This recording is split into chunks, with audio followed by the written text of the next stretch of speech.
voltar completamente para a palavra. E eu gostaria que você abrisse a sua Bíblia no livro de 2 Samuel, capítulo 9. Disse Davi: resta ainda alguém da casa de Saul para que eu use de benevolência para com ele, por amor de Jonatas. Havia um servo na casa de Saul, cujo nome era Ziba. Chamaram-no que viesse a Davi. Disse-lhe o rei: és tu Ziba? Respondeu ele: teu servo. Perguntou o rei: não há ainda algum da casa de Saul a quem eu possa mostrar a bondade de Deus? Preste atenção nisso. Não há ainda algum da casa de Saul a quem eu possa mostrar a bondade de Deus? Diga: a bondade de Deus. Ziba respondeu ao rei: ainda há um filho de Jonatas, aleijado de ambos os pés. Ainda há um filho de Jonatas, aleijado de ambos os pés. Perguntou o rei: onde está? Respondeu Ziba ao rei: está na casa de Maquir, filho de Amiel, em Lodebar. Assim mandou o rei Davi trazê-lo da casa de Maquir, filho de Amiel, em Lodebar. Vindo Mefibosete, filho de Jonatas, filho de Saul, a Davi, prostrou-se com o rosto em terra e se inclinou. Disse-lhe Davi: Mefibosete. Respondeu ele: teu servo. Disse-lhe Davi: não temas, pois de certo usarei de bondade para contigo por amor de Jonatas teu pai, e te restituirei todas as terras de Saul teu pai, e tu sempre comerás pão à minha mesa. Mefibosete se inclinou e disse: quem é teu servo para teres olhado para um cão morto tal como eu? Então o rei chamou a Ziba, servo de Saul, e lhe disse: tudo o que pertencia a Saul e a toda a sua casa dei ao filho de teu senhor. Trabalhar-lhe-ás a terra, tu e os teus filhos e os teus servos, e recolherás os frutos para que o filho de teu senhor tenha pão que coma, e Mefibosete, filho de teu senhor, sempre comerá pão à minha mesa. Tinha Ziba 15 filhos e 20 servos. Então disse Ziba ao rei: conforme tudo que o meu senhor, o rei, manda a seu servo, assim ele fará. Assim Mefibosete comeu à mesa de Davi, como um dos filhos do rei. Tinha Mefibosete um filho pequeno, cujo nome era Mica. Todos os que moravam na casa de Ziba eram servos de Mefibosete. E Mefibosete morava em Jerusalém, porque sempre comia à mesa do rei, e era coxa de ambos os pés.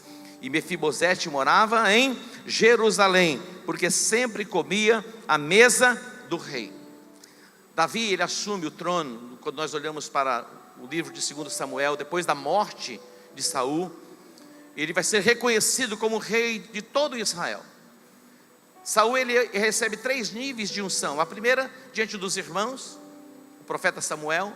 Depois diante da tribo, e depois da morte de Saul, ele vai ser reconhecido como rei de todo Israel. Israel vivia num sistema de monarquia.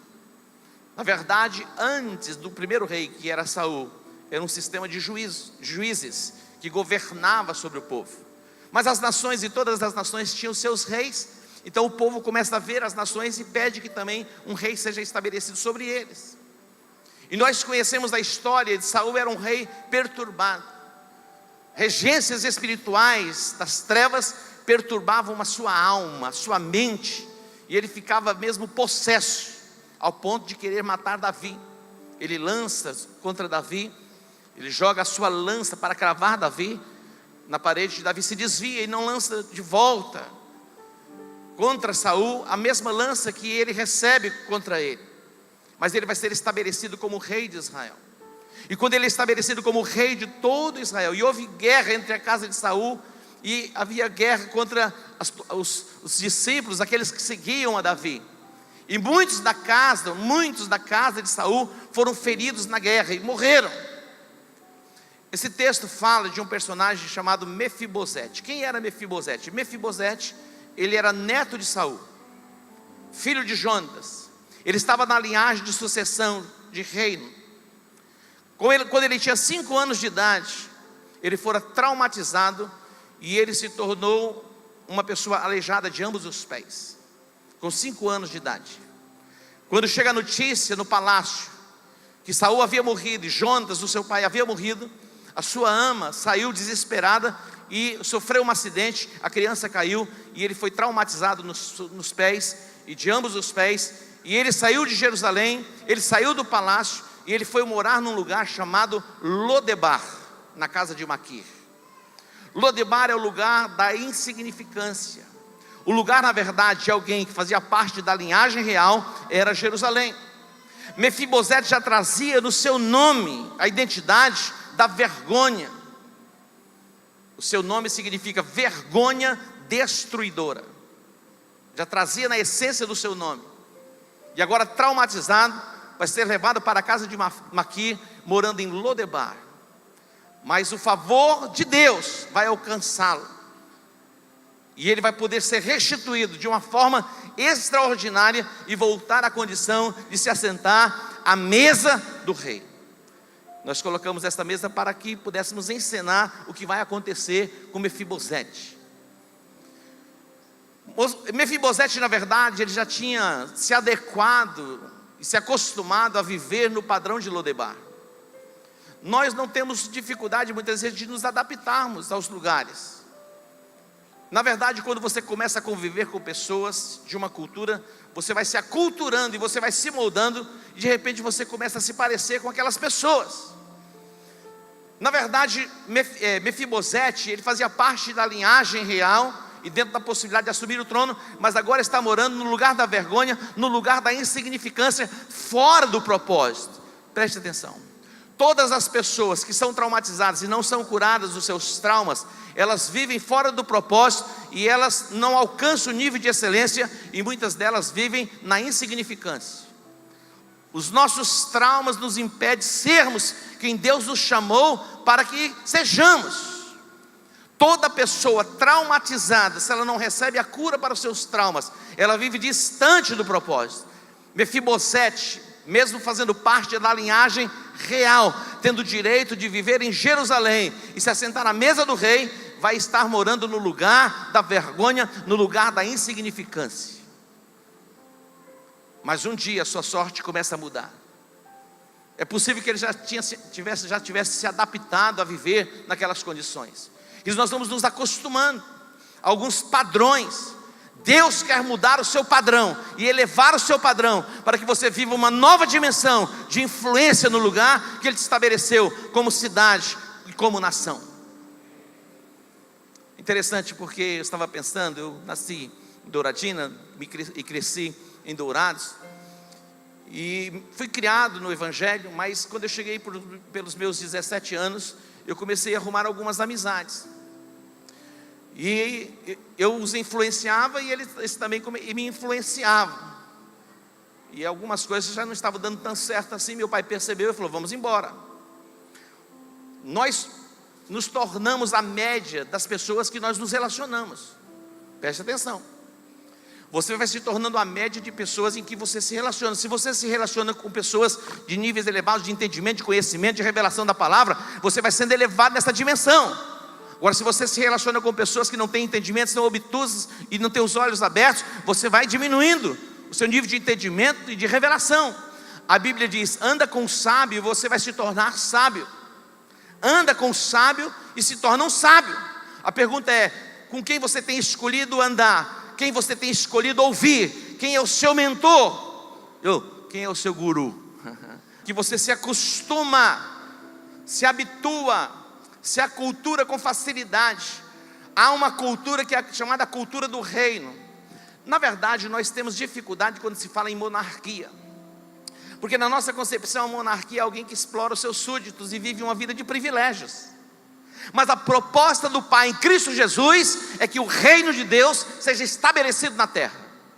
João Batista, quando ele recebe a palavra, quando ele estava no deserto da Judeia, ele vem pregando o batismo do arrependimento. Ele diz: é chegado a vós o reino. E o reino traz consigo a sua cultura. É justiça, é paz, é alegria no Espírito Santo. Você pode dar um aplauso ao Senhor? A cultura do reino, a cultura de justiça, de paz e de alegria no Espírito Santo. Mas na nossa concepção, a monarquia é algo que explora as pessoas. E o rei e aqueles que vivem com o rei no palácio vivem de privilégios. Na verdade, Mefibosete estava vivendo a sua insignificância num lugar distante daquilo que Deus tinha para ele como propósito. Eu fico imaginando quando ele vai ser surpreendido. Ele vai ser surpreendido. Ele não tinha expectativa mais de voltar um dia para o palácio. Já tinha se acostumado àquele lugar. Já tinha se acostumado ao lugar da insignificância. Muitos de nós já nos acostumamos com algumas coisas que não devemos nos acostumar. Deus quer mudar o seu padrão de entendimento, de revelação e de influência no território que Ele te estabeleceu. De repente, para na casa de Maquir, a comitiva do rei. Interessante porque quando Mefibosete vai ser informado, olha, o rei quer que você vá estar com ele. Ele começou a tremer, todo amedrontado, porque ele sabia que todos os seus irmãos e todos da linhagem de Saul já tinham morrido, porque era um conflito. Havia um conflito. Os da casa de Saul, todos haviam morrido. Por isso que Davi pergunta: existe alguém da casa de Saul para que eu possa usar da bondade de Deus, para com ele? E lá estava aquela comitiva. O favor do rei vai se manifestar na vida de Mefibosete. Quando o favor do rei se manifesta na vida de alguém, a sorte daquela pessoa muda por completo. E eu quero profetizar que o favor do Rei dos Reis, que é Jesus Cristo, começa a se manifestar na sua vida, vem na sua direção, na direção da sua casa, na direção da sua família. O favor do Rei é chegado sobre Campo Grande, o favor do Rei é chegado sobre a nossa nação. Dê um aplauso a Ele. O favor do Rei. Quando Mefibosete, ele se apresenta diante de Davi, Davi diz: Mefibosete, ele diz: teu servo. Sabe o que Davi disse para ele? Não temas, chegou a hora da mudança. Queridos, nós não temos o que temer. O salmista, ele se expressa e diz: olha, eu fui moço, agora eu sou velho, eu nunca vi o justo desamparado, nem a sua descendência mendigar o pão. Jesus disse: por que vocês estão ansiosos, preocupados quanto ao amanhã, quanto ao comer, quanto ao vestir? Olhem para os pássaros. Hoje você vai sair deste lugar com a ansiedade vencida, a preocupação vencida na sua alma e no seu coração. Você vai voltar para o lugar da paz. Jerusalém é território de paz. É paz, significa paz. É shalom, traz consigo prosperidade. Mefibosete vai sair do lugar da insignificância, porque o favor do rei vai se manifestar na vida dele. O favor do rei está se manifestando na sua vida hoje. Deus vai tirar você deste padrão, talvez da insignificância, um nível de influência, e vai levar você para uma nova dimensão de influência no território que Ele te estabeleceu. Quando Mefibosete se apresenta, tomado pelo medo, Davi disse: não precisa temer. É chegado agora o tempo da restituição. Diga comigo: restituição. E ele disse: olha, tudo que pertencia ao seu avô, agora vai pertencer a você. Tudo que pertencia a Saul, você vai ter de volta.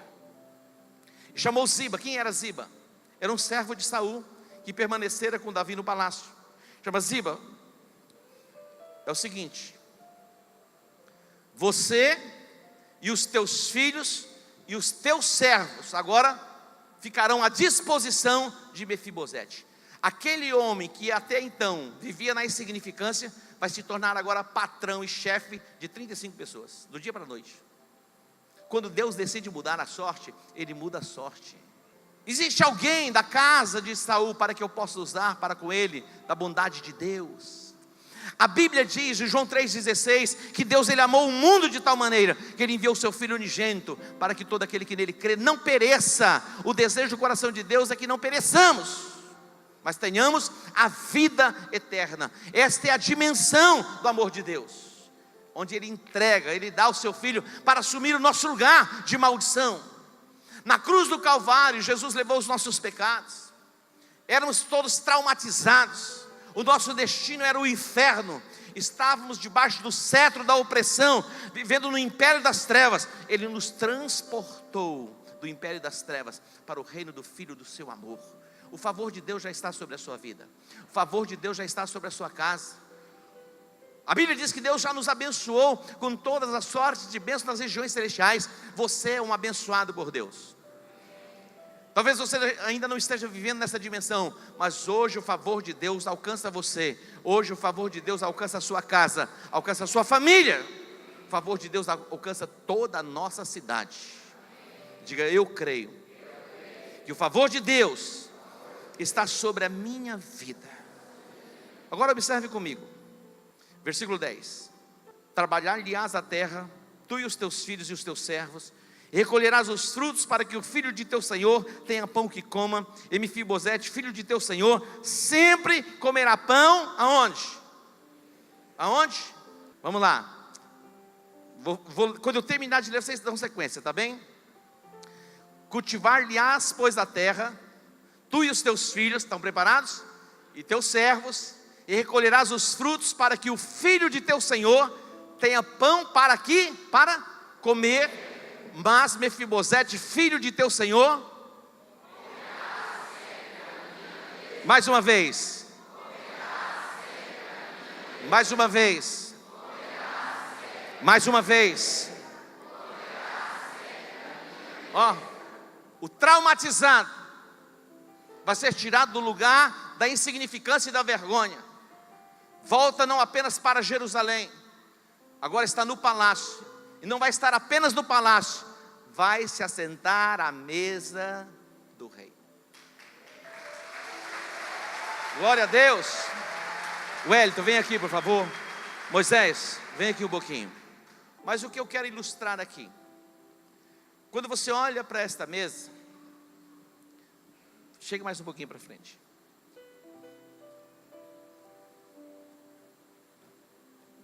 Ninguém enxerga os seus pés. Enxerga? Você está enxergando os pés dele?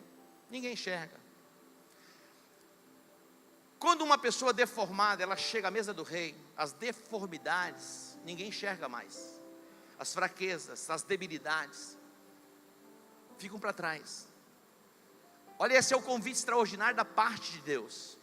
Há uma mesa preparada. O salmista diz: perante os nossos inimigos, preparas uma mesa na presença dos meus adversários.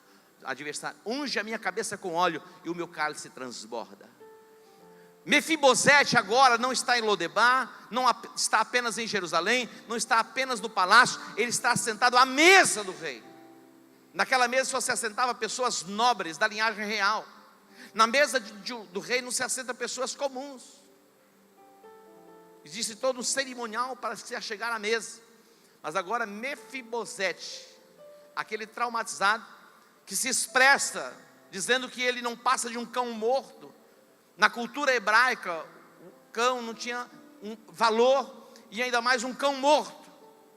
É assim que ele se sentia. Muitos de nós, quando nos achegamos ao Evangelho e nos achegamos a Cristo, chegamos assim, com este sentimento de insignificância. Mas o favor de Deus nos alcança, e Ele nos convida a nos assentarmos à mesa. João Batista, ele diz: arrependei-vos, pois é chegado a vós o reino de Deus. Quando somos processados em arrependimento, passamos pelos portais que dá acesso ao reino de Deus. O arrependimento é o processo pelo qual nós podemos entrar, que é um reino de justiça, é um reino de paz, é um reino de alegria. Jesus disse que o seu reino não é um reino de comida ou bebida, mas é um reino de paz, de alegria e de justiça. Eu gostaria que você abrisse a sua Bíblia comigo, Lucas capítulo 14, versículo 15. Lucas 14, 15. Diz assim, Lucas 14, 15. Ouvindo isto, um dos que estavam com ele à mesa, quem estava à mesa? Jesus. E um dos que estavam à mesa disse-lhe: bem-aventurado o que comer pão no reino de Deus.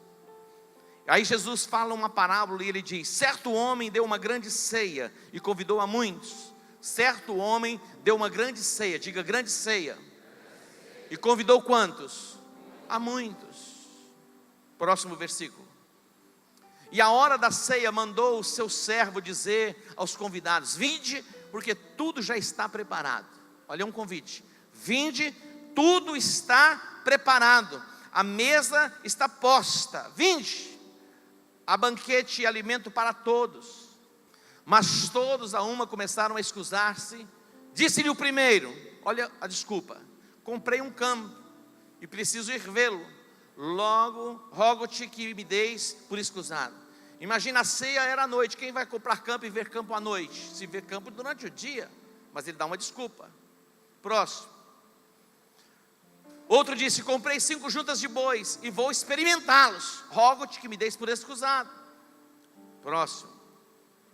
Ainda o outro disse: casei-me, portanto não posso ir. Preste atenção. Algumas pessoas, elas jejuam, elas oram e elas clamam porque elas desejam casar. E algumas, quando casam, dão uma pausa para Deus ou em Deus. E algumas outras, elas casam e passam o tempo, elas oram e pedem um filho. E quando o filho chega, agora eu vou dar uma pausa porque eu preciso cuidar do meu filho. Seja intenso em todo o tempo no seu relacionamento com Deus e jamais despreze a sua chamada em Deus. E o Deus que tudo vê e tudo recompensa, te recompensará. Diga amém. Desculpas. 21, vamos lá. Voltou o servo e contou tudo isso ao seu senhor. Então o dono da casa, indignado, disse ao seu servo: sai depressa para as ruas, becos da cidade, e traz aqui quem? Os pobres, os aleijados, os cegos e os coxos. Está falando de pessoas deformadas na alma. Tem pessoas que têm olhos, mas não veem, tem ouvidos, mas não ouvem, tem mãos, mas não apalpam, tem pés, mas não andam. Salmo 115 fala a respeito disso. Quem constrói um ídolo, e alguém que se prostra diante de um ídolo, se torna cega, muda e surda. A ordem é: sai pelas ruas da cidade, depressa, pelos becos, e traz os pobres, os aleijados, os cegos e os coxos. 22 expressa o desejo do coração dele. Diz: depois disse o servo: Senhor, feito está como ordenaste, e ainda há lugar. Diga: ainda há lugar. Diga para a pessoa que está perto de você: ainda há lugar. Diga: ainda há lugar. O desejo do coração de Deus é que a sua casa esteja cheia. A coisa mais terrível do mundo é você fazer uma festa, convidar pessoas e as pessoas não vêm à festa. Imagina, você faz uma festa para 20 pessoas, chega na festa, não tem ninguém. Você vai ficar feliz, né? Imagina, você prepara uma festa para 100, para 200, para 300, para 400, 500 pessoas, de repente não vai ninguém. Você prepara o casamento da sua filha, você convida pessoas especiais, de repente as pessoas não vêm. É constrangedor. As pessoas negligenciaram e rejeitaram, e ele disse: então sai pelas ruas, pelos becos da cidade. E aí diz: depois disse o servo: Senhor, feito está como ordenaste, ainda há lugar. Diga: ainda há lugar. Dá uma mexidinha com o seu irmão: ainda há lugar, meu irmão. Ainda há lugar. 23, força-os a entrar. Essa palavra é anacaso. Nós estudamos muito a respeito disso. E nós vamos ter no ano que vem um seminário chamado anacaso. Obriga-os a entrar. Ainda tem lugar no reino. Ainda tem lugar à mesa. A mesa é farta. A mesa é o lugar da restituição. A mesa é o lugar onde as debilidades, as fragilidades não aparecem mais, desaparecem. A Bíblia diz: se nós confessarmos os nossos pecados, Ele é fiel e justo para perdoar os pecados e nos purificar de toda injustiça. Tem acesso para você ao trono. Satanás vai querer prender você lá em Lodebar e deixar você paralisado lá, vivendo os seus traumas, as suas fobias. Satanás quer resistir para que você não deixe aquele lugar e volte para Jerusalém, entre no palácio e se assente à mesa. Hoje o favor de Deus está chegando à sua vida. Hoje o favor de Deus está chegando à sua casa. E quando o favor de Deus chega, a tua sorte muda. A tua sorte muda. É possível que Mefibosete já não tivesse mais nem expectativa de mudança. É possível. já tivesse se acostumado àquela cultura e aquele lugar insignificante. O lugar do opróbrio, o lugar da vergonha, o lugar da dor. Mas o nosso Deus é tão extraordinário que Ele desperta corações. Escute bem. Quem foi enviado para buscar Mefibosete da casa de Maquir de Lodebar para Jerusalém foi um homem chamado Ziba. Todos nós fomos traumatizados. Trazemos uma herança de traumas. Desde Adão, todos que nasceram de Adão nasceram traumatizados, separados e distantes do propósito. Todas as pessoas que nasceram de Adão nasceram separadas do propósito. Agora, o plano do Pai está em Cristo Jesus. Jesus, Ele foi enviado para a terra, para trazer você de volta para a casa do Pai. Jesus, quando Ele morreu, Ele ressuscitou. Ele diz: olha, ficai em Jerusalém, eu vou enviar o Espírito Santo, Ele vai estar com vocês todos os dias, até a consumação dos séculos.